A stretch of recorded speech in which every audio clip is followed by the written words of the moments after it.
A folding bicycle is a compact set of wheels. In seconds, it folds up into a neat little bundle less than a third of its full size. The concept has been around for well over a century, and in recent years it's on the comeback trail, as urban commuters discover the advantages of downsizing this mode of transportation.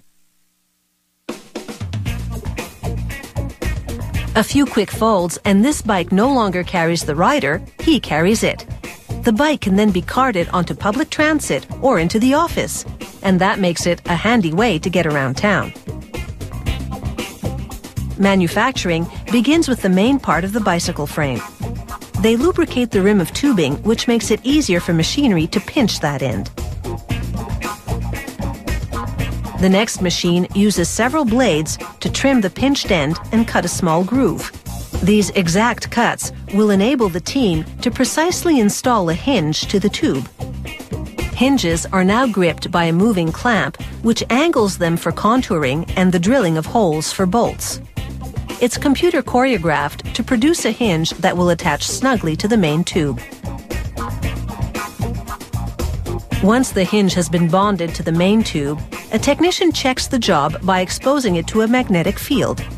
Variations in the field would indicate a flaw, but he finds none. So next, he secures the tube on a work table so a tool can make scoops in the other end. Scooping this end will enable it to interconnect with another part of the bike frame. A hydraulic tool then bends the main tube to give it a slight curve so it will arch around a bicycle wheel. You can see the difference in this before and after shot. The main tube of the bike frame now undergoes a process called shot blasting. An operator turns a crank to make the tube revolve in an enclosed chamber as nozzles blow fine grit at the hinge joint.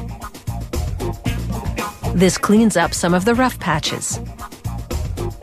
A little manual filing smooths the area around the hinge. Smaller parts of the bicycle frame take a tumble with ceramic bits, and this agitation action improves the finish on these parts.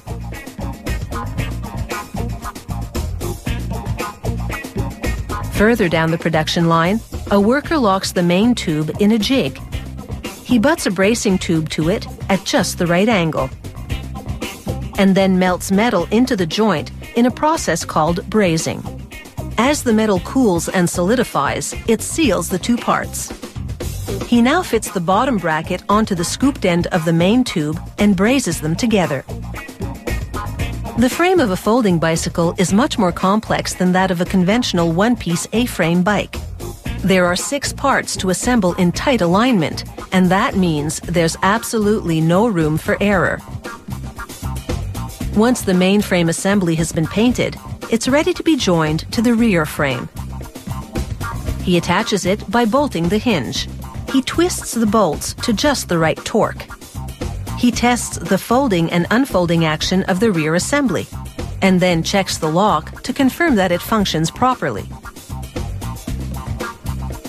He installs the steering mechanism and wheel fork in the front of the frame, and bolts the front wheel to the fork. He verifies that the assembled steering column and handlebars are in working order, and then slides them into place at the front of the bicycle. He adjusts the position of the column so it folds at just the right angle.